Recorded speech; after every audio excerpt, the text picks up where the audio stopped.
에스겔의 환상처럼 마른 뼈가 살아나며 또 주의 종 다윗의 때와 같이 예배가 회복되네. 주수할 때가 이르러 들판을 휘어졌네.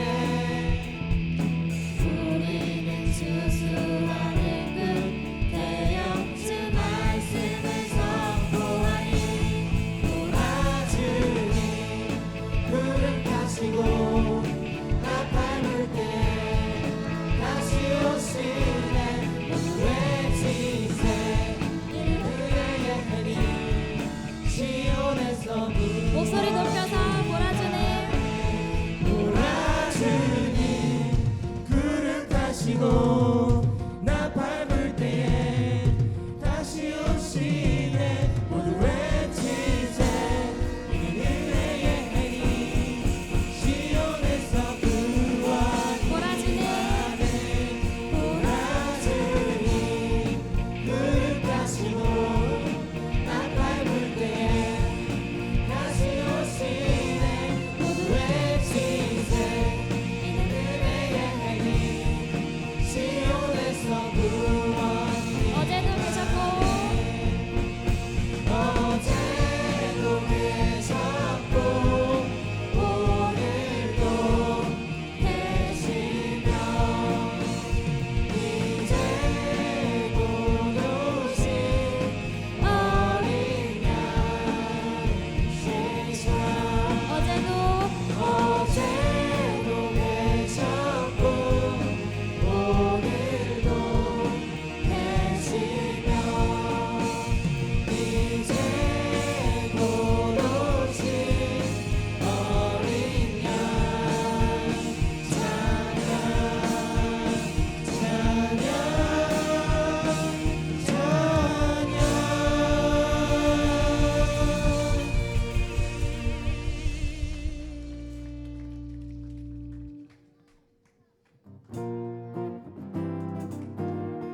우리 주님께서 우리에게 오셔서 우리의 모든 것을 다스려 주실 것을 믿습니다. 주님 지금 이곳에 오셔서 우리의 모든 것, 이 세상의 모든 것을 다스려 주시옵소서. 산과 시내와 붉은 노을과 땅의 모든 것 주 다스리네. 내 안에 갈망 유일한 소망 주님 날 다스리는 것.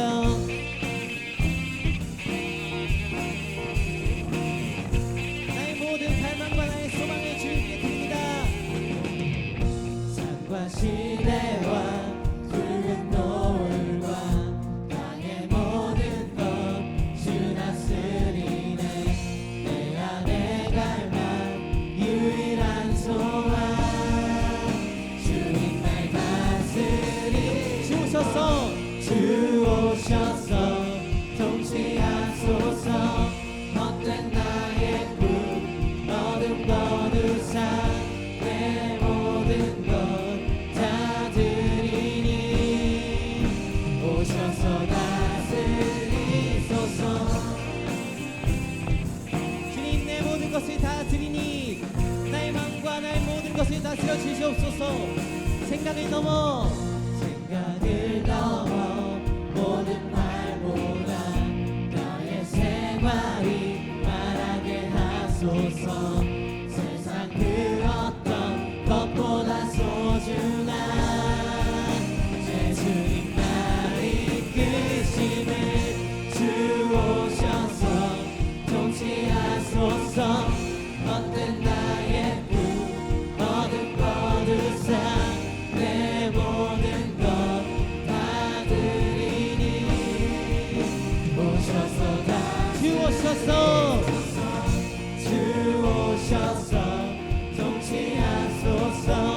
헛된 나의 꿈 어둠 거두사 내 모든 것 다 드리니. 우리 목소리로 찬양할까요? 주 오셔서 주 오셔서 통치하소서. 헛된 나의 꿈 어둠 거두사 내 모든 것 다 드리니 오셔서 다스리 주 오셔서 주 오셔서 통치하소서. 헛된 나의 꿈 어둠 거두사 내 모든 것 다 드리니 오셔서. 마지막으로 세상에 오셔서 주 오셔서 통치하소서. 헛된 나의 꿈 어둠 다시 한번 나의 주님 오셔서 다스리소서. 오셔서 다스리소서. 오셔서 다스리소서. 오셔서 다스리소서. 다스리소서. 아멘. 주님, 나의 모든 것, 나의 모든 영, 나의 영과 몸과 육을 주님께서 오셔서 다스리소서. 주님, 이 나라마저 이스라엘 땅과 저 북녘 땅을 오셔서 다스리소서.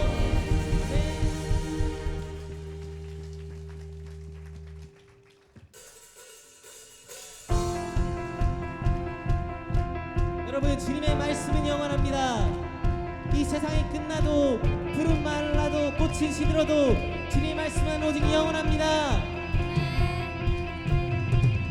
푸른 마르고 꽃은 시들한 주의 말씀은 영원해. 푸른 마르고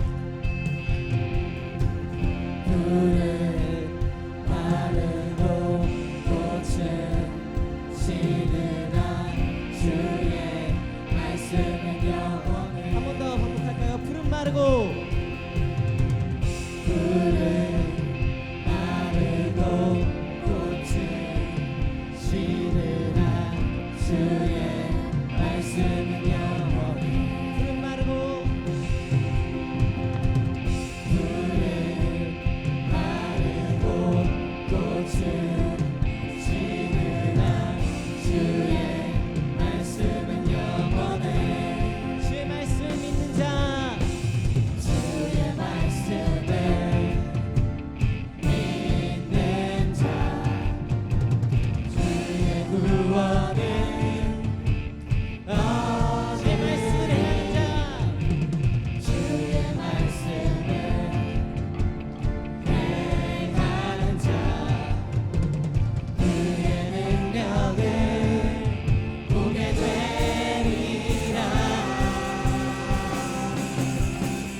주의 말씀 여러분 믿으시죠? 오직 주의 말씀은 영원합니다. 주의 말씀은 영원해 이 목소리로 고백할까요? 주의 말씀은 영원해. 주의 말씀은 영원해 주의 말씀은 영원해 주의 말씀은 영원해. 주의 말씀은 영원해 주의 말씀은 영원해 영원해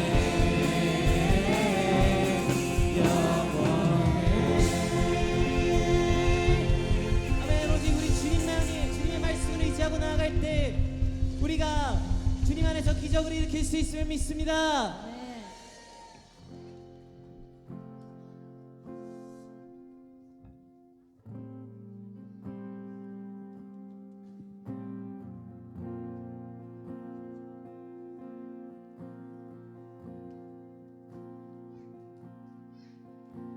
주님과 함께하는 이 고요한 시간 주님의 보좌 앞에 내 마음을 쏟네 모든 것 아시는 주님께 감출 것 없네 내 맘과 정성 다해 주 바란 주님과 함께하는 주님과 함께하는 이 고요한 시간 주님의 보좌 앞에 내 마음을 쏟네 모든 것 아시는 주님께 감출 것 없네 내 맘과 정성 다해 주 바라나이다 맘 다해 온 맘 다해 사랑합니다 온 맘 다해 주 알기 원하네 내 모든 삶 당신 것이니 주만 섬기리 온 맘 다해 주님과 함께하는 주님과 함께하는 이 고요한 시간 주님의 보좌 앞에 내 마음을 쏟네 모든 것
주의 사랑에 매여 내 영 기뻐 노래합니다. 이 소망의 언덕 기쁨의 땅에서 주께 사랑드립니다. 오직 주의 임재 안에 갇혀 내 영 기뻐 찬양합니다. 이 소명의 언덕 거룩한 땅에서 주께 경배드립니다. 주께서 주신 모든 은혜, 주께서 주신 모든 은혜, 나는 말할 수 없네. 내 영혼 즐거이 주 따르렵니다. 주께 내 삶 드립니다. 오직 주의 사랑에 매여 오직 주의 사랑에 매여 내 영 기뻐 노래합니다. 이 소망의 언덕 기쁨의 땅에서 주께 사랑드립니다. 오직 주의 임재 안에 갇혀 내 영 기뻐 찬양합니다. 이 소명의 언덕 거룩한 땅에서 주께 경배드립니다. 주께서 주신 모든 은혜, 주께서 주신 모든 은혜 나는 말할 수 없네. 영원 즐거이 내 영혼 즐거이 주 따르렵니다. 주께 주께서 주신 모든 은혜, 주께서 주신 모든 은혜 나는 말할 수 없네. 내 영혼 즐거이 주 따르렵니다. 주께서 주신 모든 은혜, 주께서 주신 모든 말할 수 없는 은혜 감사드립니다. 나는 말할 수 없네. 내 영혼 즐거이 주 따르렵니다.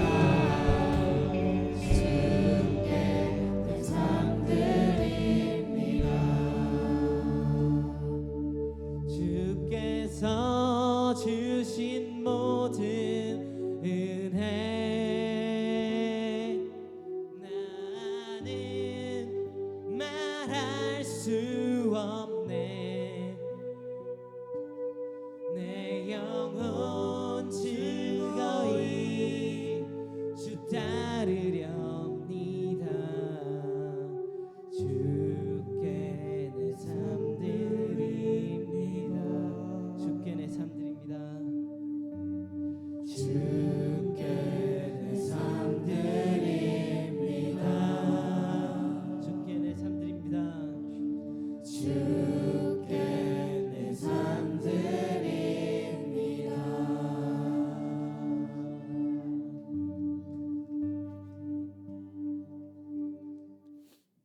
신명기 7장 12절에서 8장 10절의 말씀입니다.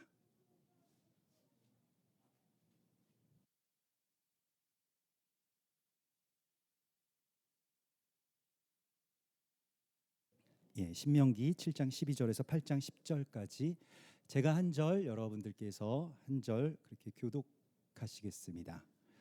너희가 이 모든 법도를 듣고 지켜 행하면 내 하나님 여호와께서 내 조상들에게 맹세하신 언약을 지켜 내게 인애를 베푸실 것이라.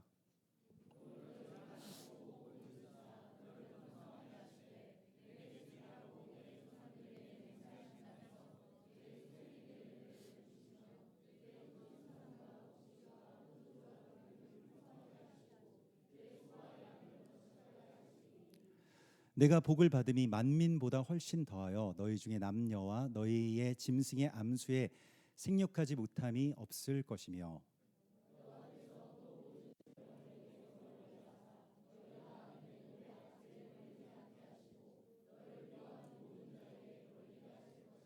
내 하나님 여호와께서 내게 넘겨주신 모든 민족을 내 눈이 긍휼히 여기지 말고 진멸하며 그들의 신을 섬기지 말라. 그것이 내게 올무가 되리라.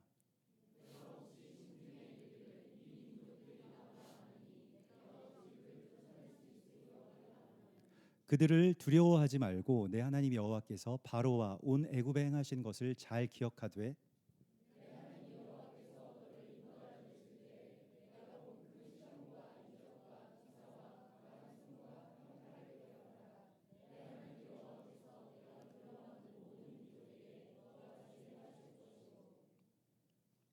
내 하나님 여호와께서 또 왕벌을 그들 중에 보내어 그들의 남은 자와 너를 피하여 숨은 자를 멸하시리니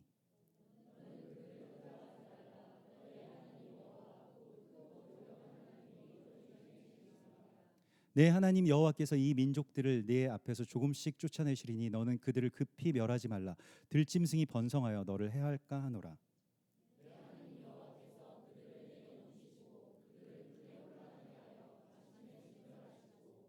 그들의 왕들을 내 손에 넘기시리니 너는 그들의 이름을 천하에서 제하여 버리라. 너를 당할 자가 없이 내가 마침내 그들을 진멸하리라.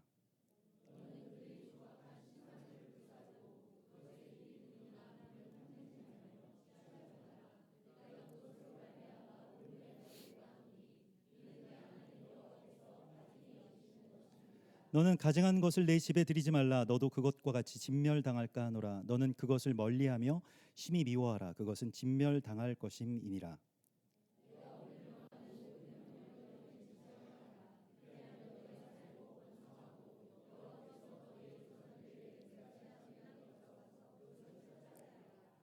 내 하나님 여호와께서 이 40년 동안에 내게 광야 길을 걷게 하신 것을 기억하라. 이는 너를 낮추시며 너를 시험하사 내 마음이 어떠한지 그 명령을 지키는지 지키지 않는지 알려 하심이라.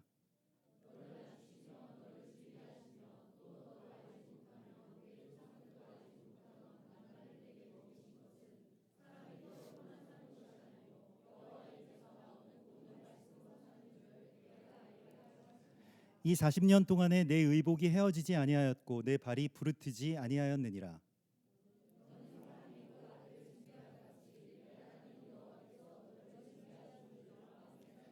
내 하나님 여호와의 명령을 지켜 그의 길을 따라가며 그를 경외할지니라.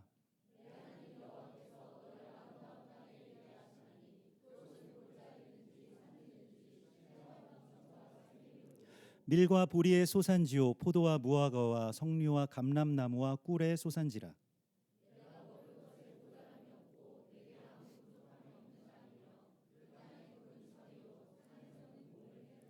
다 함께 네가 먹어서 배부르고 내 하나님 여호와께서 옥토를 내게 주셨으므로 말미암아 그를 찬송하리라. 아멘. 네, 오늘 이 청소년들 특별히 이 청소년들 섬김 예배에 우리가 함께 이렇게 할 수 있어서 참 감사합니다. 뭐 어떤 면에서는 우리가 어른들이 드리는 예배에 청소년들이 있는 것이라기보다는 자녀들의 예배에 우리가 함께 있다는 그런 생각을 합니다. 그래서 하나님이 정말로 우리 자녀들 사랑하시는 그 마음으로 또 우리도 좀 그렇게 봐주셨으면 좋겠다 이런 생각을 합니다. 그래서 오늘 제가 설교할 때 좀 질문들을 하거나 뭐 이렇게 뭔가 이야기할 때 좀 혹시 반말로 하는 경우가 있더라도 그냥 자녀들에게 하는 거이겠거니 이렇게 생각하시면 예, 좋겠습니다. 오늘은 또 다 이쪽에 앉아 있네요. 예, 다 이렇게 양쪽으로 분산되어 있지 않고 만일 여러분들의 인생에서 단 한 번 하나님이 기회를 주셔서 단 한 번 돌아갈 수 있는 기회가 있다면 언제로 돌아가고 싶으십니까? 어디로 가고 싶니? 12년 인생에 어디 어디 어디로 가고 싶어? 인생에 한 번 돌이킬 수 있다면 예. 어디로? 결정적인 어떤 하루. 초등학교 1학년? 나중에 있을 거예요. 예. 지혜롭네. 그래요. 예. 살면서 만약에 내가 그때 미국에 태어났더라면 영어 안 배워도 되는데, 아니면 내가 결정적으로 뭐 남자가 아닌 여자로 태어났다면 어땠을까? 뭐 이런 생각들을 혹시 하시나요? 예. 여러분들은 어떠십니까? 내가 그때 그때 뭔가 전공을 써서 낼 때 그 학과를 쓰지 않고 딴 데를 썼다면, 그때 20년 전에 나 좋다는 그 남자랑 내가 결혼했다라면, 뭐 이런 생각을 혹시 해보지는 않으시는지 모르겠습니다. 성경에서 이번 주에 우리에게 주시는 이 토라 포션의 제목이 바로 에케부, 무엇 때문에라고 하는 그러한 제목입니다. 에케부 한번 띄워봐 주실 수 있으신가요? 예. 제목으로 에케부 그림을 한번 띄워주실 수 있으면, 저게 에케부죠. 그래서 영어로는 if로 번역되기도 하고, if는 만약 뭐뭐했다면, 그리고 because로 번역할 수도 있습니다. 무엇 때문에. 그래서 만약 뭐뭐했다면, 또 모든 것의 어떤 이유로서 에케브가 있다고 말씀을 하십니다. 저 나와 있는 그림이 무슨 그림인가요?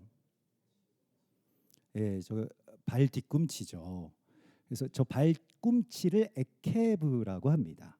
그래서 원래의 뜻은 발 뒤꿈치인데 히브리어는 저 발 뒤꿈치가 또 만약 뭐뭐했다면이라고 하는 모든 것의 이유 혹은 모든 것의 뭐 결과일 수도 있겠어요. 예. 그래서 모든 것의 이유와 결과가 바로 에케브라고 말씀을 하시고 있습니다. 저 에케브를 손으로 잡았다, 에케브를 손으로 잡은 사람 해서 에케브의 손을 뜻하는 요드를 써서 야콥 하면은 그게 야곱이 되는 것입니다. 그래서 발꿈치를 잡은 사람이라는 뜻이죠. 그래서 거기에는 굉장히 많은 비밀들이 담겨져 있습니다. 그래서 형 에서의 뭐 발꿈치나 잡았어 뭐 이렇게 이야기를 하지만, 또한 또 어떤 면에서는 야곱은 굉장히 아주 중요한 것을 붙든 사람이라고 할 수가 있겠습니다. 왜냐하면 에케브를 잡은 사람이기 때문에 그렇습니다. 여러분, 모든 삶의 이야기들의 그 결과에는 이유가 있습니다. 원인이 있죠. 그래서 에케브는 뭔가 발 뒤꿈치 혹은 돌출되어 있다라고 하는 뜻인데, 사람의 모든 그 체중을 다 바치고, 또 우리가 두 발로 서고 두 발로 걷고 두 발로 뛸 수 있게 해주는 것, 결정적인 그 한 가지가 바로 에케브입니다. 건물로는 성경에서 모퉁이 돌이 있겠습니다. 그러니까 모퉁이 돌 하나가 모든 건물의 그 무게들을 다 받치고 있으면서 그 모퉁이 돌 딱 빼내면 건물이 와르르 옛날 그 고대 로마 건물이 그랬다고 하거든요. 이제 그게 이제 에케브이죠. 우리가 두 발로 이렇게 걷는 것은 굉장히 위대한 일입니다. 모든 생물들 중에서 사람만이 두 발로 이렇게 오래 서 있을 수 있고 오래 걸을 수가 있습니다. 그렇죠? 혹시 뭐 침팬지나 미어캣을 생각하신다면, 걔네들은 뭐 막 이렇게 다니다가 이렇게 또 네 발로 이렇게 걷다가 뭐 이러잖아. 사람은 거의 대부분을 두 발로 걸을 수 있고 또 두 발로 뛸 수 있죠. 사실 뭐 이족 보행 로봇 많이 들어봤지. 그래서 뭐 뉴스에도 가끔씩 나오는데 뭐 굉장히 세계적인 회사 뭐 테슬라나 보스턴 다이내믹스나 뭐 이런 곳에서 두 발로 걷는 로봇의 기술이 이 정도로 발전했습니다라고 하는데 어떻습니까? 굉장히 자연스럽지 않나요? 하는데 뭔가 부자연스러워요. 찍찍찍찍찍찍. 그래서 두 발로 물론 뭐 많이 발전했으면 지금 굉장히 기술이 많이 따라왔지만은 두 발로 걷거나 또 혹은 뭐 춤을 춘다거나 로봇들이 추는 춤들 봤어요? 저 막 가끔씩 로봇 쇼 같은 거 하잖아요. 그래서 예전에 무슨 뭐 테크노밸리 뭐 이런 곳에서 로봇 댄스 축제가 있다고 해서 제가 우리 아이들과 함께 가는데 강남 스타일에 맞춰서 막 춤을 추는데 로봇이 저는 춤을 잘 못 추지만 저보다 못 춰요. 징징징 하다가 뭐 옆으로 뽀끄러지기도 하고 막 그러더라고요. 그래서 굉장히 좀 실망했는데 사람만큼 이 두 발을 자유자재로 또 이렇게 아름답게 완벽하게 쓸 수 있는 존재는 없습니다. 세상에 어떤 생물 가운데서요.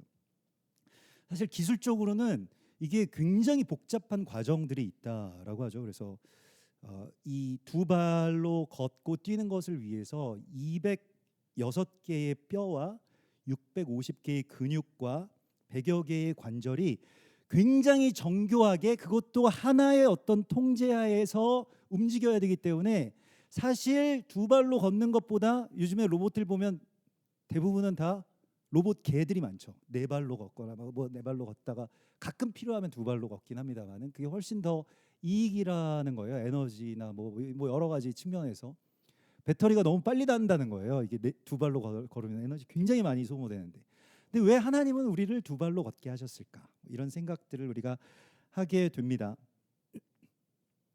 많은 어떤 짐승들과의 차이에 이것이 있다라고도 보여지고요. 그래서 이 히브리적인 또 토라 성경에서는 이 에케브 발꿈치가 모든 것의 원인이고 이것이 가장 중요한 어떤 이유, 숨겨져 있는 감추어져 있는 이유라고 이야기를 하고 있습니다. 그것뿐인가요? 혹시 이 발꿈치를 표현하는 또 다른 유명한 단어를 알고 있을 겁니다. 여러분들도 다. 맞아요. 아킬레스건이죠. 아킬레스. 아킬레스의 이야기를 아시나요? 뭐 아킬레스라고 하는 아킬레우스라고 하는 굉장한 어떤 인류 최강의 전사가 있었는데 그 전사는 어떤 바다의 여신 뭐 티타스인가요? 타티스인가요? 타티스예요? 타티스? 예. 테티스의 아들인데 뭐 스틱스강이라고 하는 그 강물에 이 아들을 퐁당 빠뜨렸다가 건져내면 이제 모든 공격을 받아도 죽지 않을 수 있는 아주 불사의 존재가 된다라고 해서 그 엄마가 그렇게 했는데 그걸 다 담글 때 이제 발꿈치를 잡고 담가가지고 발꿈치가 유일한 약점이었다라고 하죠. 그래서 그 아킬레우스의 그 발꿈치가 나중에는 이제 전쟁에서 화살에 맞아서 이제 죽게 되죠. 그래서 인간의 가장 강한 지점이기도 하지만 어쩌면 가장 약한 지점이기도 한 곳이 바로 발꿈치다라고 하는 것은 히브리인들에게나 또 헬라인들에게나 같이 공통되는 어떤 그런 개념이었던 것 같습니다. 최대의 강점이 최대의 약점이 되는 것이고요. 사실 이 개념은 히브리 신화 이전에 성경에 나와 있습니다. 창세기 3장에 보면 창세기 3장 15절에 최초 복음이라고도 하고 원시 복음이라고도 일컬어지는 구절이 나오는데 같이 읽어보겠습니다. 내가 너로 여자와 원수가 되게 하고 내 후손도 여자의 후손과 원수가 되게 하리니 여자의 후손은 내 머리를 상하게 할 것이요 너는 그의 발꿈치를 상하게 할 것이니라. 예, 사탄이 대적이 우리의 어디를 상하게 합니까? 예, 발꿈치, 에케브를 상하게 한다. 또한 우리의 발꿈치로 대적의 머리를 상하게 하는 것이죠. 발꿈치가 굉장히 중요한 것입니다. 그래서 대적도 우리의 발꿈치를 노리고요. 또한 우리의 발꿈치도 대적의 머리를 노리게 됩니다. 그래서 대적과 우리가 싸우는 그 무기이자 약점이 바로 에케브라고 이야기를 하고 있습니다. 이건 굉장히 중요한 무엇인가가 되겠죠. 정말 결정적으로 중요한 것. 그래서 사실 아킬레스건이 상하면, 아킬레스건이 파열되거나 발 뒤꿈치가 상하면 어떻게 될까요?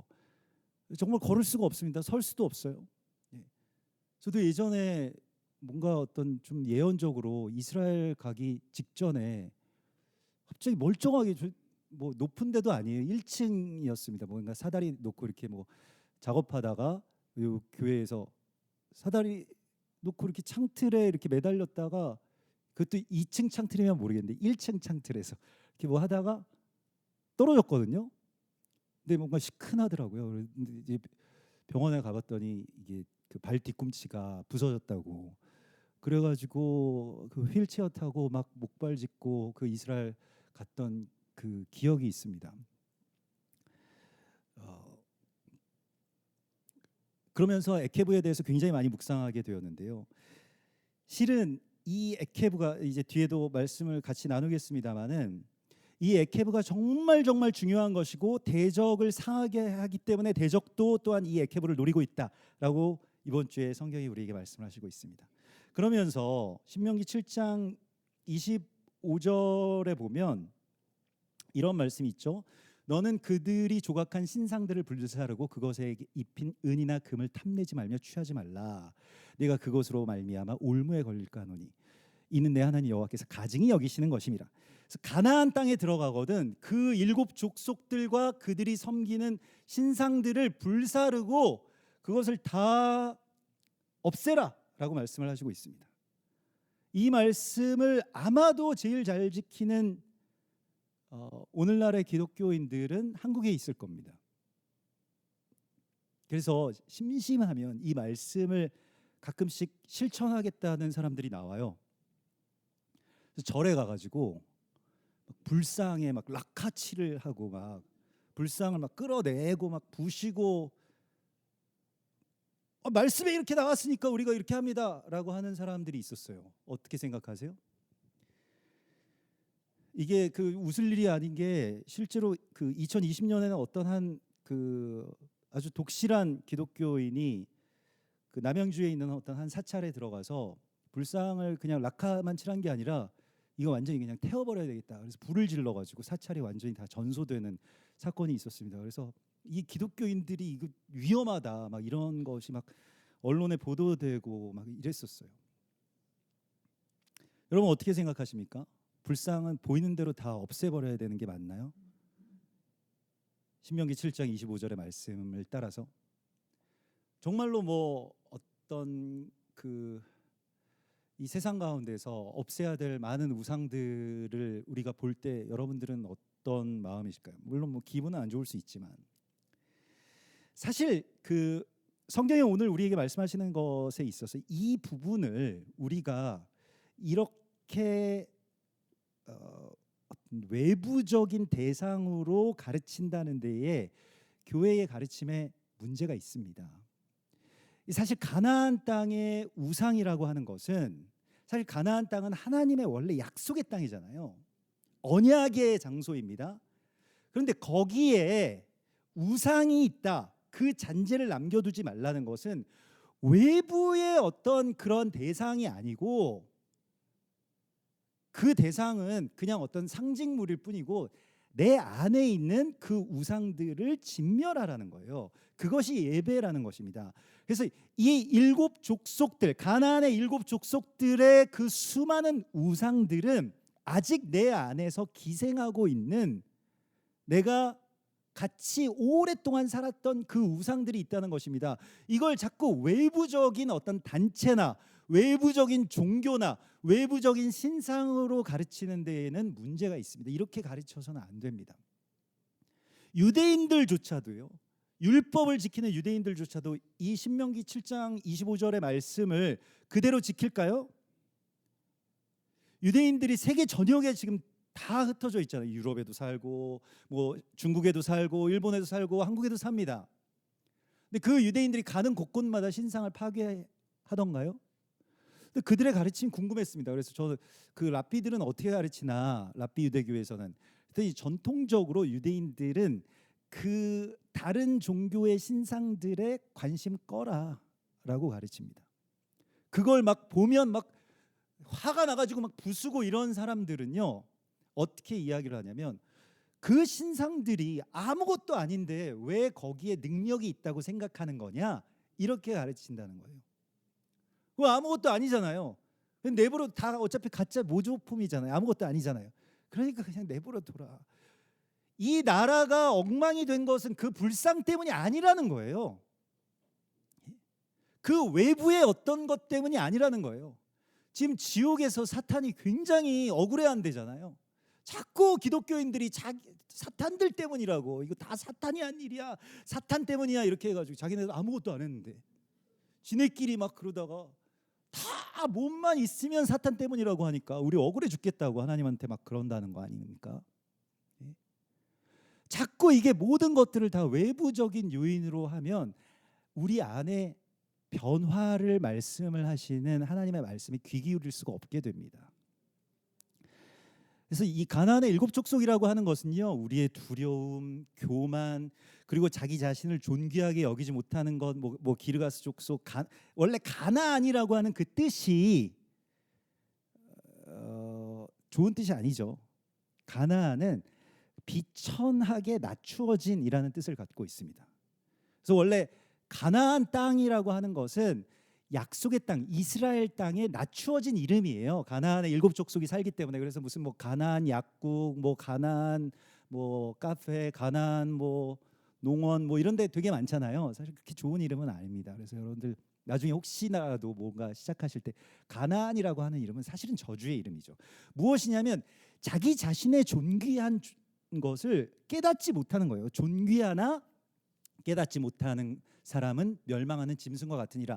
이 말씀처럼 자기를 비천하게 생각하는 거예요. 나는 원래 하나님의 아들인데, 하나님의 딸인데, 사탄이 계속 너는 그렇게 못났고 그렇게 잘못됐고 너는 뭐 지옥 갈 수밖에 없어, 막 이렇게 하는 게 사단이거든요. 이게 가나안이거든요. 자기 자신을 존귀하게 여기지 못하게 하는 그 가나안의 저주로부터 빠져나오라고 말씀을 하시고 있는 것입니다. 그 다 우상이에요. 우상 숭배예요. 두려움도 우상이고요. 자기 자신을 비천하게 생각하는 것도 팩트가 아니고 진리가 아니고 우상 숭배입니다. 내가 별 볼 일 없는 존재라고 여겨지는. 그리고 뭐 거기에 이제 뭐 기르가스 족속, 뭐 기르가스 족속은 막 뭐 하나하나 다 자기 이성으로 따지는 뭐 어떤 실증주의를 말하기도 하고요. 여부스 족속은 제일 마지막 단계에 있는 족속인데 원래 예루살렘을 차지하고 있었습니다. 그래서 가장 거룩한 것을 이렇게 그 하찮게 여기는 것, 이게 이제 여부스 족속의 특징이고요. 이제 그런 것입니다. 그래서 이 가나안의 일곱 족속을 너희는 진멸하라라고 말씀을 하시면서 주님께서는 이스라엘 백성들에게 이 에케브를 가지고 우리 안에 있는 그 우상의 잔재들을 남겨두지 말라고 말씀을 하시고 있습니다. 우리 안에 있는 것입니다. 내 안에 있는 거예요. 교회 안에 있는 것입니다. 이게 자꾸 누구 때문에, 뭐 때문에, 무슨 사람 때문에 이렇게 자꾸 외부에 어떤 적을 만드는 것은 대적이 기만하는 것입니다. 그렇죠? 그 되게 쉬워요. 외부에 적을 만들면요, 내 내부에는 별로 반성이 없어도 되잖아요. 그래서 흔히 대적이 많이 쓰는 방법입니다. 내부가 복잡하면요, 그냥 외부에 미워할 대상을 하나 만들면 돼요. 그러면 끝입니다. 일본도 뭐 예전에 그 우리나라 항상 쳐들어올 때는 안에서 맨날 뭐 너무 많이 싸우니까 토요토미 히데요시가 왜 이렇게 우리 맨날 싸울까? 그 안에서 안 싸우게 하려면 어떻게 해야 될까? 그러다가 그럼 조선이랑 전쟁하자. 그러면 이제 안에 안 싸울 거 아니냐? 뭐 이런 식의 어떤 생각을 했다고 해요. 이제 대적들이 갖고 있는 이러한 생각에서 오늘 주님께서는 에케브가 문제지 외부에 있는 것이 문제가 아니라고 말씀을 하십니다. 그러면 에케브는 무엇이냐? 진짜 에케브, 모든 것의 진짜 원인, 모든 이 결과의 진짜 원인은 무엇이냐라고 할 때 신명기 7장 12절 이번 주에 주님께서 말씀하십니다. 우리 같이 읽어볼까? 이게 에케브예요. 시작. 너희가 이 모든 법도를 듣고 지켜 행하면 내 하나님 여호와께서 네 조상들에게 맹세하신 언약을 지켜 내게 인애를 베푸실 것이라 이렇게 말씀을 하십니다. 자, 법도는 무엇이냐면 하나님의 말씀인 토라를 공동체가 삶으로 받아들이는 것을 말합니다. 이것을 뭐 법도라고 이렇게 번역을 했습니다만 미슈파팀이라고 하는 것은 토라를 우리가 그러면 어떻게 지켜야 될까라고 하는 것을 같이 매일 묻고 토론하고 그리고 정한 것을 약속을 정하고 그게 이제 공동체가 말씀을 살아가는 거예요. 말씀은 여러분 큐티로는 못 지킵니다. 그 큐티는 개인 묵상이 개인이잖아요. 근데 말씀을 하나님이 개인에게 맡겨주신 일이 없습니다. 항상 두세 사람이 같이 모여서 말씀을 같이 읽고 또 그 말씀을 나누고 삶에서 같이 어떻게 적용해야 될까 서로 질문하고 너는 어떠니 아빠는 어때요? 라고 하면서 지켜나가는 것이지 그렇게 무언가를 만들어가는 것을 미슈파팀이라고 합니다. 그래서 법도라고 하는 것을 7장 12절 계속 띄워놔 주십시오. 법도라고 하는 것은 그런 것입니다. 그런데 그것을 어떻게 하라고 말씀하셨습니까? 이 에케브는 처음에 듣고 첫 번째가요. 두 번째가 지켜 세 번째가 행하면입니다. 근데 이 듣는 것은 이제 시작점이에요. 그래서 모든 기독교의 가장 위대한 어떤 특징이자 장점은 무엇이냐면 들음에서 시작이 된다는 것입니다. 모든 믿음은 어디서부터 시작이 되냐면 그냥 나는 믿어야지라고 하는 결정에서 시작되는 것이 아니고요. 들음에서부터 시작이 되는 것입니다. 그러니까 듣는 게 굉장히 중요하고요. 잘 듣는 것이 에케브입니다. 좋은 것을 듣는 것이 에케브이고요. 그래서 복이 있는 사람은 말씀이 아침 저녁으로 귓가에 들려오는 사람이라고 이야기를 해요. 정말 어릴 적에 우리 자녀들 참 복된 자녀들은 어떻습니까? 말씀이 귓가에 들려옵니다. 누구의 목소리로 들려오나요? 정말 복된 자녀들은요. 아버지의 목소리로 말씀이 들려오는 사람들이 제일 복 받으신 거예요. 제일 금수저 집안. 아버지 좀 약간 베이스음으로 너희가 이 모든 법도를 듣고 지켜 행하면 내 하나님 여호와께서 내 조상들에게 맹세하신 언약을 지켜 내게 인애를 베푸실 것이다. 귓가에 계속 아버지의 목소리가 막 들려와. 그러면 이게 어떤 영적인 법칙이어가지고요. 자녀들이 영적으로나 정서적으로 굉장히 안정이 된다는 거예요. 그리고 어떤 지혜에 있어서도 타의 추종을 불허한답니다. 유대인들의 여러 가지 어떤 그 뭐 노벨상 받는 여러 가지 법칙이 있지만 아버지가 말씀을 읽는다는 데 있습니다. 소리를 내서. 여러분 통곡의 벽 앞에 가시면요. 아버지랑 아들들이 이렇게 와가지고 계속 성경 같이 읽어요. 몸 흔들면서. 도라를 계속 읽습니다. 목소리 뒀다가 뭐 하시겠어요 아버지들? 예? 밥 먹자. 뭐 이것만 하실 겁니까? 예. 말을 해야 되는데 말씀을 아버지의 목소리로 들려주십시오. 이거는 주님께서 우리에게 맡겨주신 사명이 너의 자녀들이 들을 수 있도록 하라라고 할 때 아버지가 제일 좋고 아버지가 도저히 안 되시는 분들 있잖아요. 이거 아직 주님의 때가 아닌 것 같습니다. 이런 가정도 있습니다. 아버지가 도저히 뭐 성경을 못 읽으시고 막 바쁘시고 이런 경우도 있잖아요. 그러면 어머니가 또 읽어주는 거죠.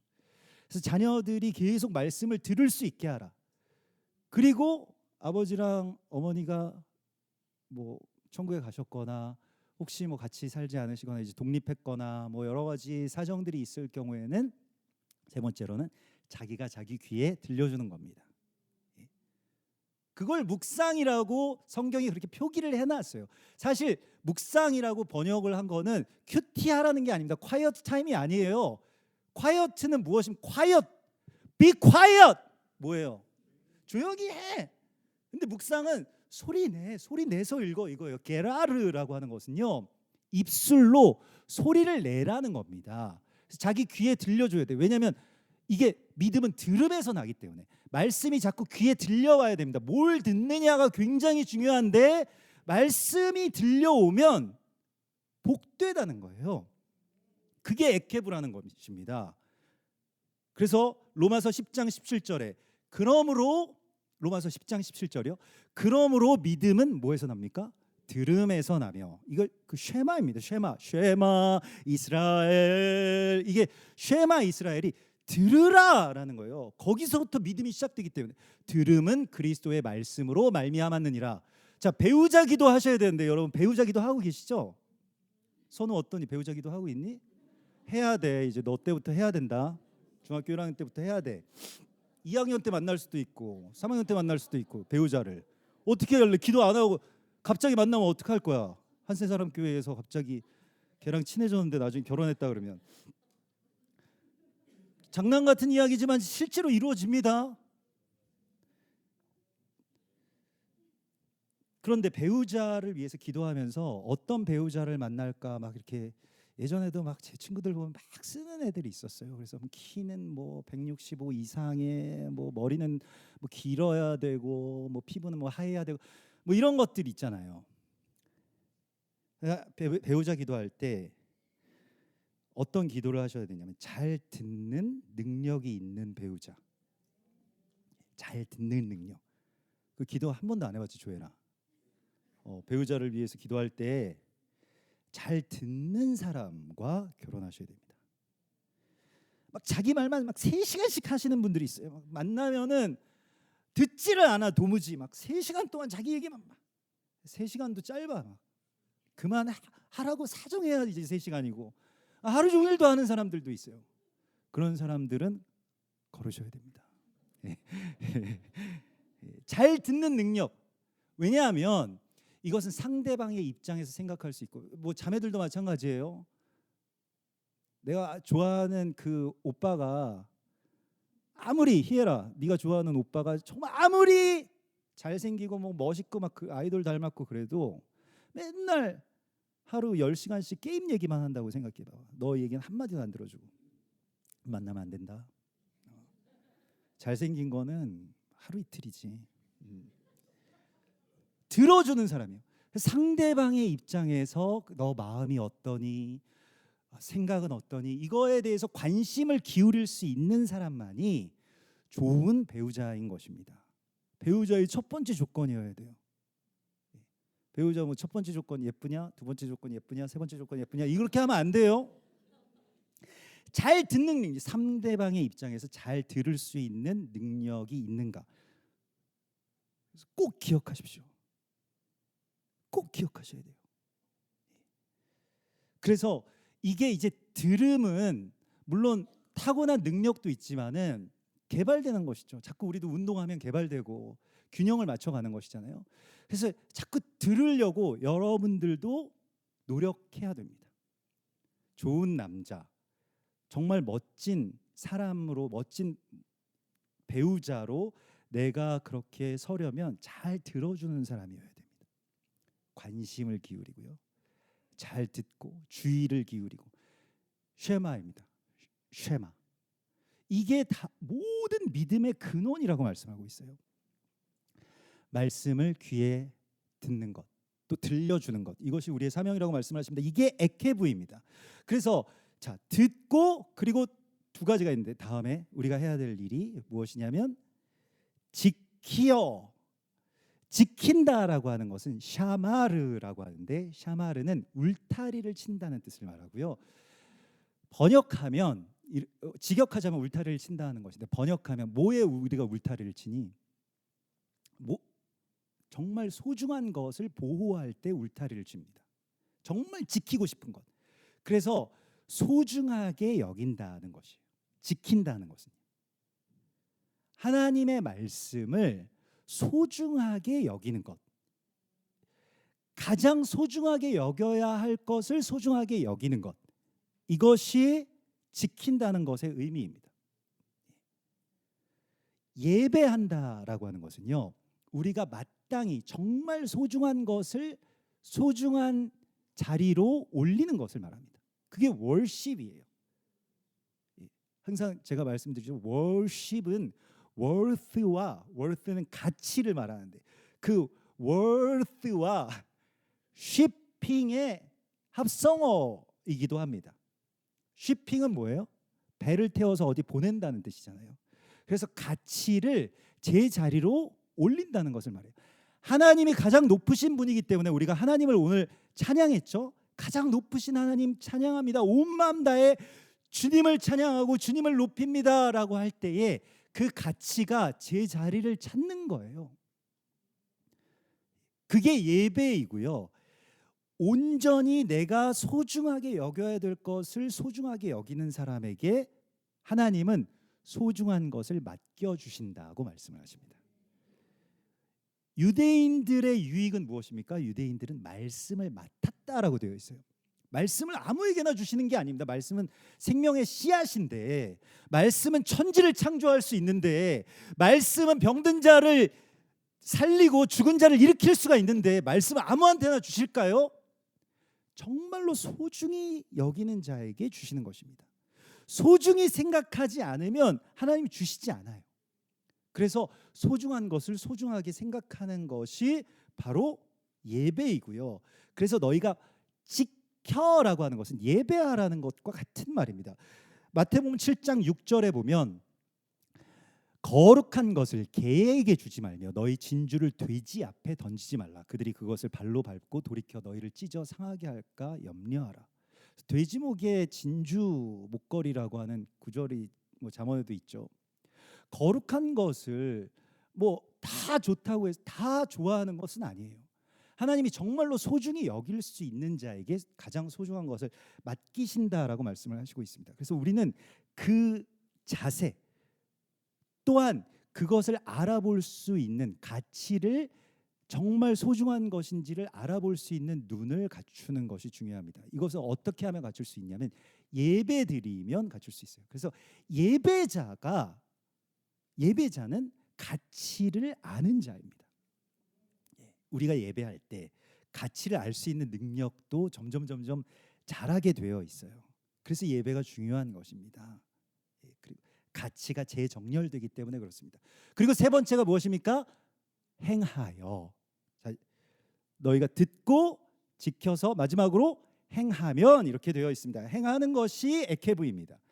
행함이라고 하는 것은 행동력을 이야기를 하는데 실행하는 것이 굉장히 중요합니다. 하나님의 말씀을 들었잖아요. 그리고 그걸 지켰잖아요. 거기까지는 모든 다른 종교에서도 할 수 있습니다. 그런데 그것을 행하는 것이 이제 우리의 사명입니다. 마태복음 7장 24절에 이런 말씀이 나오죠. 그러므로 누구든지 나의 이 말을 듣고 행하는 자는 그 집을 반석 위에 지은 지혜로운 사람 같다라고 말씀을 하시고 있습니다. 7장 21절에서도요. 예수께서 이렇게 말씀하셨죠. 나더러 주여 주여 하는 자마다 다 천국에 들어갈 것이 아니요 다만 하늘에 계신 내 아버지의 뜻대로 행하는 자라야 들어가리라 라고 말씀을 하십니다. 그래서 이 에케브의 그 마지막 하나의 에케브는 무엇이냐면 행하는 것입니다. 행하는 것에 이 에케브가 있다라고 말씀을 하시고 있습니다. 자, 모든 것들의 원인이 이제 주님의 법도를 듣고 지키고 행하는 것이라고 말씀을 하십니다. 이게 에케브예요. Understand? 네, 이제 서서히 졸리기 시작하지. 오래간만에 목사님 설교 들으니까 이제 졸립지. 이 정도의 우리 성도들은 다 끝내주셨는데 목사님이 아직 시작도 안 한 것 같이 보이고 막 그러지. 자, 조금밖에 안 남았습니다. 그래서 모든 것의 원인과 결과가 에케브인데 세상은 이 모든 것의 가장 중요한 원인 에케브를 뭐라고 생각할까요? 세상은 우리 성경에서는 지금 에케브가 하나님의 말씀과 그 법도라고 이야기를 하셨는데 세상은 뭐라고 생각할까요? 돈이라고 생각합니다. 영어 구절을 하나 거기 띄워주실 수 있으실까요? 한번 읽어보시겠습니까? 우리 청소년들 영어 잘하니까 한번 읽어보세요. 시작. It's the가 아니라 It's the. 모음 E가 나올 때는 the. It's the economy. Stupid. 이렇게. 예. 이게 언제 나온 말이냐면 1992년에 미국에서 대통령 선거가 있었어요. 근데 원래 굉장한 전 국민적인 지지를 받던 후보가 있었습니다. 조지 부시라는 후보가 있었어요. 그때 왜냐면은 그 걸프전, 이라크와의 걸프전이 있었기 때문에, 전쟁이 있었기 때문에 전쟁 중에 대통령, 그 전쟁 중에 있는 대통령이 당연히 국민적인 지지가 높아야 되겠죠. 이 미국인들의 어떤 그 애국심에 의해서. 그래서 당연히 조지 부시가 될 줄 알았는데, 그래서 그 상대방 후보였던 빌 클린턴 후보가 굉장히 열세였습니다. 근데 그 후보 진영에 어떤 사람이 갑자기 일어나더니 칠판에 저 문구를 적었습니다. It's the economy, stupid. 예, 이렇게 적었다는 거예요. 예, 그게 무엇이냐면, 예, 멍청아, 문제는 경제야. 조지 부시는 막 전쟁 이제 앞으로 어떻게 할 거고, 외교 어떻게 할 거고, 안보 어떻게 할 거고, 국방 우리가 어떻게 할 거고, 이런 거에 대한 청사진을 막 이야기를 하고 있었어요. 국민들이 다 그런 거에 관심이 많을 것 같았으니까요. 그런데 빌 클린턴 후보에서 갑자기 경제, 먹고 사는 문제에 대한 캠페인을 막 이제부터 하기 시작합니다. 저 한마디로 끝났어요. 그래서 선거가 역정돼 가지고요, 빌 클린턴이 당선됐습니다. 뭐 그런 일이 있었어요. 그 이후에 계속 모든 뭐 대통령 선거, 국회의원 선거, 뭐 국내 선거, 국외 선거, 모든 선거에 저런 문구들이 다 붙어 있다고 하죠. 문제는 경제야 이 바보야, 뭐 이렇게 써져 있다고 합니다. 딴 거에 관심 기울이지 마. 모든 액해부는 다 먹고 사는 것에 있어. 먹고 사는 문제만 해결해 주면 권력을 잡을 수 있어. 이런 이야기이죠. 실제로 세상은 그 자신들의 가장 큰 액해부를 돈으로 생각을 합니다. 그 다음에 또 뭐였지? 명예도 있을 수 있고요. 뭐니 해도 먹고 사는 문제를 가장 중요하게 생각하는 것에 대하여서 하나님께서도 아셨죠. 그래서 자, 신명기 8장 3절 한번 띄워주십시오. 이 구절은 우리가 다 외워야 됩니다. 왜냐하면 외워야지 대적의 머리를 상하게 할 수 있기 때문에 그렇습니다. 예수님께서 광야에서 사단의 시험을 이기셨을 때 저 구절을 암송하셨기 때문에 이길 수 있었어요. 암송하셔야 됩니다. 어디였지? 막 사탄이 시험할 때 예고 없이 오니까요. 자, 시작. 너를 낮추시며 너를 줄이게 하시며 또 너도 알지 못하던 내 조상들도 알지 못하던 만나를 내게 먹이신 것은 사람이 떡으로만 사는 것이 아니요 여호와의 입에서 나오는 모든 말씀으로 사는 줄을 내가 알게 하려 하심이니라. 아멘. 자, 이제 암송에서 시작. 너를 낮추시며 너를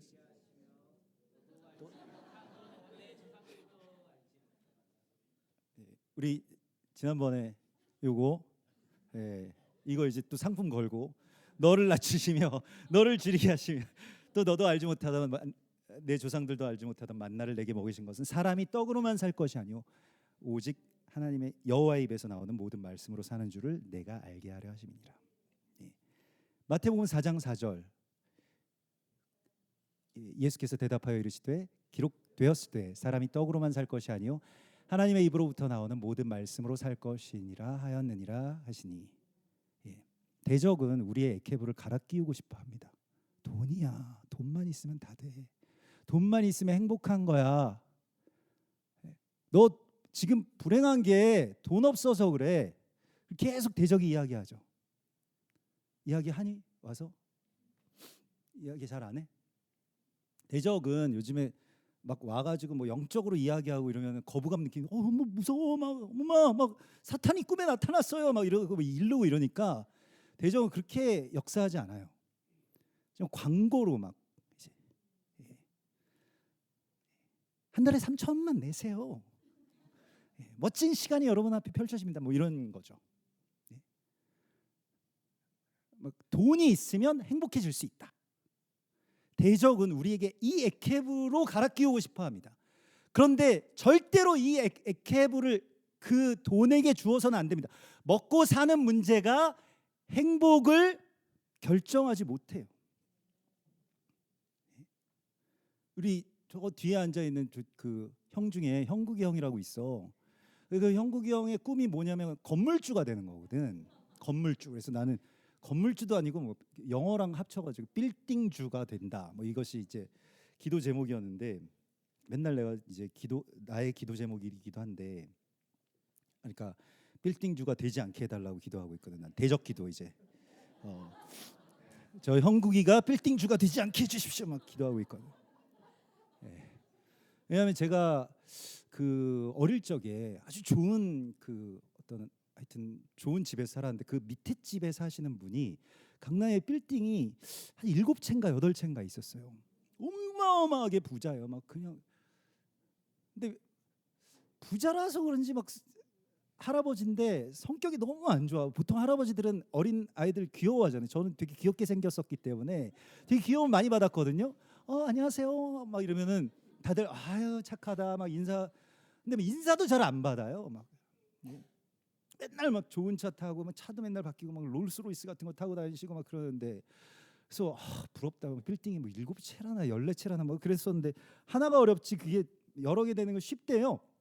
그래가지고 뭐 그렇게 사셨는데 되게 행복할 줄 알았는데 성격은 되게 이상하시고, 근데 나중에 막 너무 불행해지시는 그 과정들을 쫙 봤어요. 막 자녀들이 막 엄청난 문제를 일으키고 뭐 그 가정사를 다 이야기할 수 없습니다만 너무 비극적이 됐어요. 막 사위가 뭐 뭔가를 어떻게 해서 다 날려먹고 막 뭐가 어떻게 되고 막 정신병원에 아이들이 입원하고 뭐 이런 일들이 계속 있고 막 뭐 집안은 풍비박산 나고 나중에 갖고 있는 그 재산들이 다 없어져가지고 어떤 집에 그 집에 정말 공주님 같은 딸이 있었거든요. 근데 그 따님이 그 집들에 이렇게 얹혀서 어떤 단칸방에 사신다는 소식까지 들었어요. 엄청나게 불행해지신 거죠. 정말 행복해야 되는데, 그렇게 되면 행복이 더 늘어나야 되는데, 그래서 제가 저 뒤에 앉아 있는 저 형국이 형이 건물주가 되면 안 된다 이렇게 생각을 하고 있는 겁니다. 그렇게 기도하고 있는 겁니다.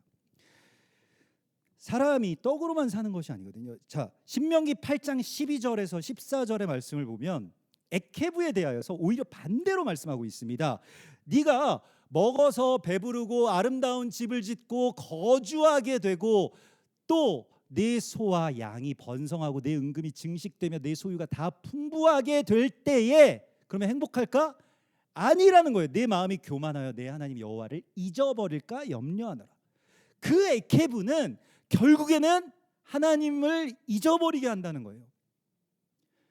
그래서 하나님은 어떤 에케브를 주시냐? 우리를 낮추시고 우리를 조금 배가 고프게 하신대요. 그 배가 고픈 상태가 되는 게 8장 3절에 너를 낮추시며 너를 줄이게 하시며 또 그렇게 될 때 내가 알지 못하던 만나를 먹게 된다는 거예요. 왜 여러분들과 여러분들의 가족들이, 여러분들의 부모님들이 오늘 이 좋은 날 바캉스 시즌에 이 아침에 이 오후에 여기에 계시겠습니까? 너무 배부르고 막 돈이 너무 많고 막 아무 걱정이 없고 막 돈 쓸 때가 어디서 써야 되지 막 이런 분들이라면 여기 계실까요? 우리 아이들이 계속 지금도 땅을 치면서 계속 후회하는 거, 그때 그 아파트를 파시지 마셨어야죠. 막 왜 나한테 그러니? 우리 부모님이 하셨는데 그게 있었더라면 그 압구정동 그 현대 아파트 지금 그게 뭐 거의 100억 가까이 한다면서요?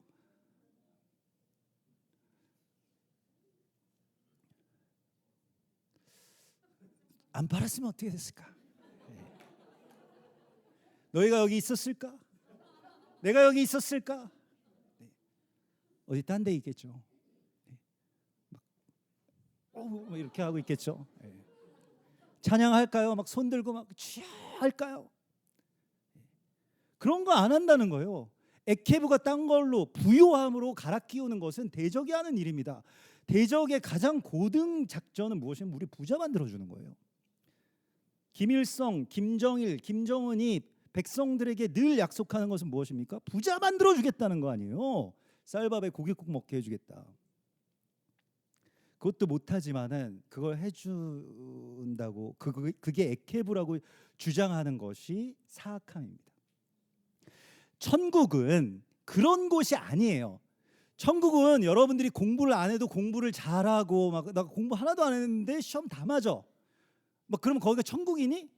천국 같지 막 우와 나 고3인데 미치겠다 막 시험 보면 다 맞고. 근데 그러면 좋을까? 아 좋아. 불로소득 일 안 해도 막 엄청난 것들이 막 그러니까 건물주들도 일은 하시긴 합니다만 아무튼 일 조금만 해도 막 돈 많이 벌고 이런 것들이요. 여러분 근데 하나님의 나라는 그런 곳이 아니라고 말씀하고 있습니다. 신명기서 11장 11절에 보면 이런 구절이 있습니다.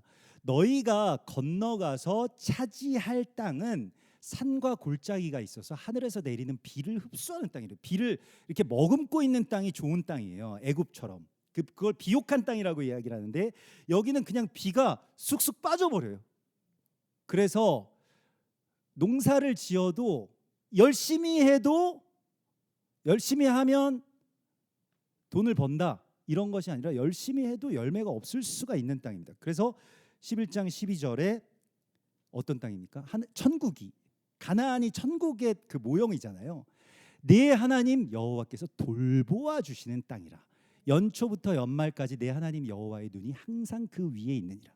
하나님은 정말로 놀랍게도 밸런스를 맞추시는데 우리에게 딱 부족해서 하나님을 의지할 정도로 계속 간당간당하게 살아가게 하셨을 겁니다. 여러분들의 부모님들에게. 그래서 여러분들이 복 받으신 거예요. 그렇게 하나님이 아주 절묘하게 하나님을 의지하고 기다리고 막 고통을 참고 이번 달은 어떡하지? 얘 어떻게 하면 좋지? 이거 돈 들어갈 때가 있는데 이거 어떻게 해요 하나님? 막 이렇게 간절하게 부르짖는 그 지점에서 우리가 하나님의 말씀도 찾고 하나님의 은혜를 간구하는 그 상태가 가장 좋은 상태라고 말씀을 하시고 있는 것입니다. 그 에케브 위에 우리의 삶을 세우기를 원하세요. 돈 많은 것은 에케브가 아닙니다. 행복의 조건이 아니고요. 그걸 바칠 수가 없습니다. 그래서 배우자 기도를 할 때 돈이 막 엄청 많아야 된다. 뭐 연봉은 얼마 이상 뭐 이런 거 쓰지 마시고요. 하나님을 의지할 정도의 상태. 절묘하게. 그래서 천국의 본질은요. 저 지난번에 우리 임마누엘 선교사님이 그 이슬람 사람들이 생각하는 무슬림들이 생각하는 천국에 대해서 막 말씀하셨잖아요. 그렇죠? 그래서 막 그 무슬림들은 제가 그때 들으면서 무슬림들이 그 가짜라고 생각된 게 뭐냐면 천국에 아내가 70명이 있대요. 글쎄. 지옥 아니야? 70명이나 있다고 막. 그리고 막 강물이 다 술이 막 흐른대요. 더 할 것 같아. 맨날 술 마셔야 돼. 막 괴로워서 막 죽을 것 같아. 물 대신 술을 마셔야 된대. 끔찍하지. 천국이 아니죠. 사람들이 그리는 어떤 유토피아가 있습니다. 우리 뭐 그냥 가만히 있어도 성적이 막 잘 나온다. 근데 공부 잘하는 열심히 해서 막 공부하는 재미가 있는 사람들한테는 어떠니? 그 공부 잘하는 사람이 혹시 없니? 운이 언니 있어. 운이 언니. 공부 열심히 하면 막 공부 열심히 해가지고 시험 봐가지고 막 시험에서 그 좋은 성적이 나오면 막 기쁘고 그러니? 그 우리 못 느껴봐가지고 한번 물어보는 거야. 굉장히 기쁘잖아요. 막 열심히 했을 때에 그 막 밤새고 공부했는데 딱 그게 나왔을 때 그때의 그 기분 그걸 한 번이라도 좀 느껴보길 바란다 여러분들. 한 번을 못 느끼니 어떻게 우리는. 근데 아무튼 그렇게 해서 그걸 막 기다리고 간절하게 바라고 구하고 했을 때 얻어지는 것에 기쁨과 감사가 있는 곳을 천국이라고 이야기를 하고 있습니다. 오히려 그런 것들을 완전히 다 앗아간 상태가 그런 에케브가 없어진 상태가 하나님의 나라가 아닌 것이라고 말씀하세요. 그래서 하나님은 그런 곳에서는 우리를 출애굽시키십니다. 광야로 또 더 척박한 땅인 가나안 땅으로. 객관적으로 비교해 봤을 때 애굽이 좋은 땅일까? 애굽이 부동산이 비쌀까? 가나안이 비쌀까? 애굽은 강남이야, 얘들아. 가나안은 여기 마성리야. 마성리도 지금 비쌉니다만은. 아무튼 그렇게 좀 주님께서 끌어내시는 거예요, 계속. 근데 여기서만 또 들을 수 있는 말씀이 있거든요. 이런 말씀들을 거기서 애굽에서 들을 수 있었을까? 안 들리는 거예요, 거기서는.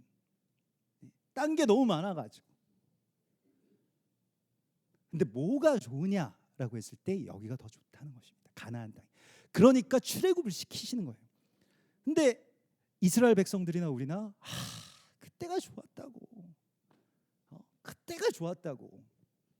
거길로 돌아가게 해달라고 막 어리석게 구하고 있는 것입니다. 그러나 하나님은 그 약간의 절묘한 예술적인 결핍을 우리에게 주십니다. 하나님이 정말 딱 맞춰서 주시지 않았어요? 딱 안 맞추셨나? 조금 부족하다고 느끼십니까? 그게 하나님의 섭리예요. 기다리고 또 간절해지고, 그래서 주님의 말씀을 들을 수 있는 상태가 되는 곳이 천국이라고 말씀을 하시고 있습니다. 그래서 이 에케브는 모든 것의 어떤 이유, 가장 중요한 원인, 그것이 무엇이냐? 여러분들의 뭐 IQ도 아니고요, 여러분들의 MBTI도 아니고요, 여러분들의 혈액형도 아니고요, 여러분들의 은행 잔고도 아니라고 말씀을 하십니다. 하나님이 돌보아 주시고 그것을 정말로 의지할 수 있는 그 상태인가라고 하는 것을 주님 말씀을 하시고 있습니다. 근데 좀 더 복된 분들은 더 많이 의지하는 상태, 하나님이 정말로 너무 기적적으로 늘 살게 해주시는 것을 경험하는 분들이시겠죠. 신명기 8장 17절에 보면 그러나 내 마음에 이르기를 내 능력과 내 손의 힘으로 내가 이 재물을 얻었다고 말할 것이라. 그러면서 사람들이 자기 의로, 자기 노력으로 하나님의 나라를 이룰 수 있다라고도 이야기를 한다는 거예요. 신명기 9장 5절에 가면 내 공의로 말미암아서 그 땅을 차지할 수 있는 게 아니다, 약속의 땅에 들어가서 살 수 있는 게 아니라고 말씀을 하십니다. 그 땅은 언약과 하나님의 은혜로 사는 것이다 라고 말씀을 하시고 있습니다. 여러분, 은혜로 우리가 천국에 들어갑니다. 은혜로만 들어가나요? 은혜로만 들어가는 찬양 있죠. 은혜로만 들어가네. 근데 그 찬양이 맞는데, 은혜로만 들어가는 것은 은혜로만 들어가는데 거기서부터 은혜만 있는 것이 아니라 행함이 같이 가게 됩니다.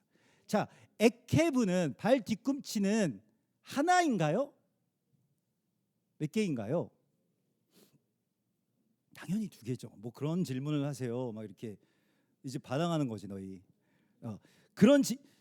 이게 에케브는 항상 두 개입니다. 그래서 은혜가 있고 그리고 심판이 있는 것입니다. 에케브는요, 은혜가 있으면 끝입니까? 은혜로 그냥 천국에 들어가면 끝나요? 그것이 아니라 은혜로 우리가 들어왔기 때문에 그 은혜 받은 자의 행함이 다음 발걸음을 내딛어야 됩니다. 그래서 발이 두 개예요. 신명기에서는 다리 저는 자, 한 발이 상한 자는 하나님의 백성의 총회에 들어가지 못한다라고 되어 있습니다. 장애인을 의미하는 것이 아니라 한쪽만 발달되어 있는 거예요. 그냥 은혜, 무조건 은혜, 그냥 은혜가 좋사오니 그냥 값없이 은혜 받았는데 근데 계속 얼마 못 가요. 행함이 같이 가는 것입니다. 그래서 이 발걸음을 항상 에케브는 두 개라고 하는 것을 알아야 됩니다. 야고보서 2장 22절에 보면 내가 보거니와, 자 시작, 내가 보거니와 믿음이 그의 행함과 함께 일하고 행함으로 믿음이 온전하게 되었느니라. 그럼 오직 의인은 믿음으로 말미암아 살리라. 이거 뭐 어떻게 된 거예요? 믿음으로 말미암아 사는데요, 그런데 행함이 같이 간다라고 말씀하고 있습니다. 서신서는 사도 바울이 그 당시 초대교회에 이 토라의 행함에 되게 조금 더 행함이 더 치우쳐 있던 많은 유대인들에게 쓴 편지가 많아요. 대부분. 그래서 행함이 토라를 행하는 것에 초점이 맞춰져 있는 그게 그 발이 좀 더 긴 사람들 있잖아요. 이게 다리가 이 조금만 차이가 나도 길이가 걸음이 이상해집니다. 제가 예전에 무슨 교정을 받았는데 그 교정하시는 분이 다리가 여기 1.7cm가 좀 오른쪽이 기십니다. 그래서 걸을 때 지금 막 뒤뚱뒤뚱 걸으세요. 펭귄 같으세요. 막 이러세요. 그래서 제가 깜짝 놀랐어요. 아니 다리가 이게 길이가 똑같은 줄 알았는데 근데 이거 보세요. 다리를 두 개를 이렇게 쭉 끌더니 이거 보십시오. 오른쪽이 더 길잖아요. 그리고 보니까 착시 현상인지 뭔지는 몰라도 아무튼 오른쪽이 더 길더라고요. 대부분 조금씩 차이가 있다라고 하는데 그래서 이거 나중에 이제 허리도 휘시고요. 굉장히 안 좋아집니다. 치아도 안 좋아지시고요. 나중에 건강이 굉장히 안 좋아지실 거예요. 그러니까 이거 지금 특수 깔창 이거 하나 사시면은 또 15만 원에 다 교정됩니다. 뭐 이러니까 해가지고 샀어요. 근데 교정은 안 됐는데 아무튼 이 두 다리가 길이가 똑같아야 된다라고 말씀하십니다. 에케브가 한쪽이 길거나 크거나 하면 무언가 뒤뚱거리게 되고 더 심할 경우에는 한쪽 못 쓰게 되면 절개된다는 것입니다. 자비가 있으면 심판을 생각해야 돼요. 은혜가 있으면 진리에 대하여서 생각해야 됩니다. 어디가 부족하냐, 어디가 짧으냐는 본인들이 잘 알 거예요. 초대교회의 유대인들에게는 어떤 심판 그리고 행함, 공의 이런 것들이 굉장히 강했기 때문에 은혜를 잘 알지 못했습니다. 받아들이기가 어려웠어요. 그래서 은혜를 굉장히 강조한 측면이 있습니다. 분명히. 그러나 우리에게는 오늘날의 이방의 교회는 은혜를 많이 강조하다 보니까 그것에 있어서 행함이 다소 약한 것이 사실입니다. 그래서 그걸 잘 가지고 가야 돼요. 아까 우리 청소년 중에 뒤에서 기타 치시는 분 있잖아요. 일렉 기타 치시는 분. 저쪽 뒤에 계시네요.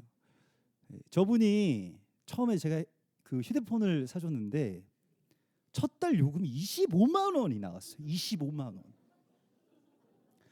그것도 막 집회 가는데 갑자기 저한테 문자가 그 통신사에서 문자가 왔어요. 이번 달 통신 요금은 25만 7,800원입니다. 며칠까지 납부해 주세요. 그래서 제가 막 설교하러 가야 되는 피가 막 거꾸로 막 솟고 막 이놈의 새끼를 막 이렇게 그걸 보고 그때 이제 기도를 했습니다. 어떻게 해야 되느냐. 그래서 제가 지금도 계속 데이터를 쓰고 있을 것 같아가지고 제가 저분한테 전화를 했습니다. 그래서 여보세요. 저 아버지라고 하는데요. 그래서 전화를 했어요. 그래서 지금 당장 데이터를 사용하시는 길을 멈추시기를 바랍니다. 이번 달 전화요금이 25만 8,600원이 나왔다고 하네요. 그러니까 저쪽에서도 말이 없어요. 자기가 저지른 일이 그렇게 큰 결과를 가져왔으리라고는 생각하지 못했을 거 아니에요. 처음이니까 처음에는 다 그럴 수 있죠. 그래서 저도 뭐 속으로 생각했습니다. 처음에 다 그럴 수 있다. 그래서 너그럽게 이제 또 설교도 해야 되니까 너그럽게 말했습니다. 아버지는 모든 걸 다 이해하고 용서할 수 있다. 그래서 너에게 소리를 지른다거나 너를 때리지 않겠다. 다만 25만 8,600원은 네가 내도록 해라. 이렇게. 제가 은혜를 베풀었잖아요. 근데 은혜만 베풀면 될까? 25만 8,600원을 제가 내줘야 되나요? 그러면 아니죠. 그것에 대한 죄값은 자기가 치러야죠. 자기 돈으로 25만 8,600원을 네가 내라. 은혜와 진리가 충만하더라. 이렇게 되는 것입니다. 두 개가 같이 가야 되는 거예요. 은혜만 있으면 안 돼요. 괜찮아. 너 기 죽으면 안 돼. 30만 원도 괜찮고 50만 원도 괜찮고 200만 원 써. 그냥 데이터 막 다 써. 데이터가 뭐 중요하니? 우리 아들이 중요하지. 그러면 좋은 아빠가 될 수 있었을까요? 아니겠죠. 25만 8,600원은 네가 내라. 이렇게 할 때 그때의 은혜와 진리가 균형을 밸런스를 맞추는 거예요. 에케브라고 하는 것은 행함과 들음이 함께 가고 그리고 더 나아가서는요. 마지막으로 이스라엘과 이방의 교회가 함께 가는 것입니다. 에케브가 어디에 있어요? 가장 낮은 곳에 있습니다. 가장 우리가 잘 볼 수 없는 곳에 관심을 기울이지 않는 곳이 어디입니까? 발 뒤꿈치의 각질 같은 것들이에요. 근데 거기를 주목해 보는 것입니다. 이스라엘. 교회가 이스라엘을 이때까지 그렇게 발 뒤꿈치처럼 낮추었잖아요. 그러나 하나님께서는 그 이스라엘이 어떤 반석의 역할 혹은 에케브의 역할이 되도록 하셨다는 것입니다. 성경을 볼 때에도 우리가 신약이나 서신서를 굉장히 많이 봤지만 토라는 에케브처럼 취급했어요. 그냥 밑에 깔고 들어가는 것. 근데 그게 되게 중요하다라고 하는 것입니다. 그래서 이 에케브, 양쪽에 있는 이 에케브의 균형을 맞추고 마지막 주님께서 정말로 감추어 놓으신, 또 혹은 우리의 시야에 들어오지 않는 가장 낮은 곳의 에케브가 무엇인지를 깨달으라고 말씀을 하십니다. 그래서 이스라엘이 우리의 에케브이고요. 이번 주 토라 포션에서는 신명기 10장에 레위 지파가 이스라엘 백성들에게 구별되어서 너희를 위해서 하나님께서 택하신 그 지파가 있다. 그걸 너희가 깨달아야 된다라고 말씀을 하시고 있습니다. 이스라엘 백성들은요, 자기들 삶이 더 급하면 레위 지파를 항상 잊어버렸습니다. 그래서 걔네들이 레위 지파가 거룩한 직책을 수행하도록 이스라엘 백성들이 다 존귀히 여기고 세우고 그렇게 섬기고 그래야 되는데 그러질 못했어요. 자기들이 급하니까. 우리도 오늘날에 이스라엘을 특별히 막 싫어하고 싶어서 나는 이스라엘 싫어해야지라고 하시는 분들은 별로 없지만 반유대주의라는 것은요, 그냥 무관심입니다. 이스라엘에 대해서 에케브처럼 여기는 거예요. 그런데 사실 에케브가 되게 중요한 것입니다. 사실 이스라엘이 정말 중요한 거예요. 이스라엘이 지금 어떤 상태인가가 온 세상의 상태를 결정합니다. 그러니까 한국의 무슨 어떤 정치 상황이 뭐가 어떻다 저떻다 해서 자꾸 한국만 자꾸 이야기를 하시는데요. 이스라엘 예루살렘 평안을 위해서 기도하십시오. 그러면 그게 에케브니까요. 그래서 하나님이 그 비밀을 우리에게 알게 하시기를 원하십니다. 이스라엘이 우리의 에케브라고 말이죠. 여러분, 이 에케브가 참된 에케브가 무엇인지를 우리가 깨닫고 그것을 따라서 살고 하나님의 법도를 듣고 지키고 행하는 그런 귀한 에케브의 사람들이 되시기를 주님의 이름으로 축원합니다.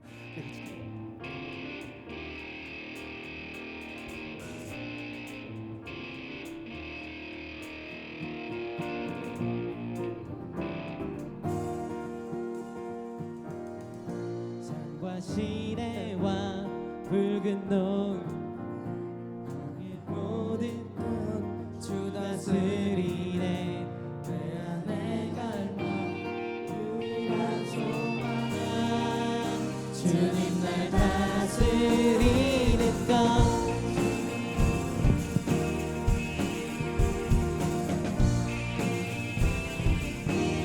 산과 시내와 산과 시내와 붉은 노을과 땅의 모든 것 주 다스리네.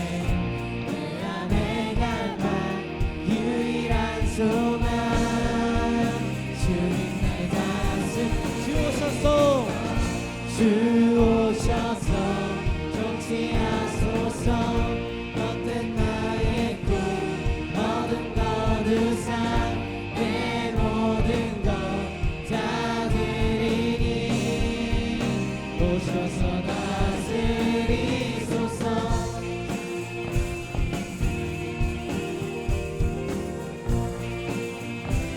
생각을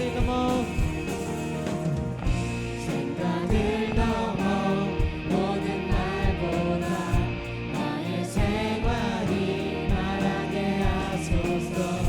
세상 그 어떤 것보다 소중한 제 주님 날 이끄시는 주 오셔서 통치하소서.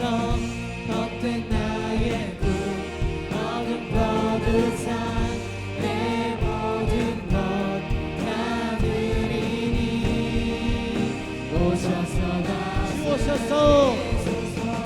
주 오셔서 통치하소서.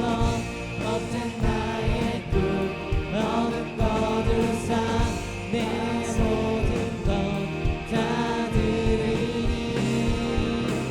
오셔서 우리 목소리로 찬양할까요? 주 오셔서 주 오셔서 통치하소서 헛된 나의 꿈 어둠 거두사 내 모든 것 받으리니 오셔서 주 오셔서 주 오셔서 통치하소서 헛된 나의 꿈 어둠 거두사 내 모든 것 다 드리니 오셔서 다스 마지막으로 주 오셔서 주 오셔서 통치하소서 헛된 나의 꿈 어둠 것 다시 한번 나의 주님 오셔서 다스리소서 오셔서 다스리소서 오셔서 다스리소서 오셔서 다스리소서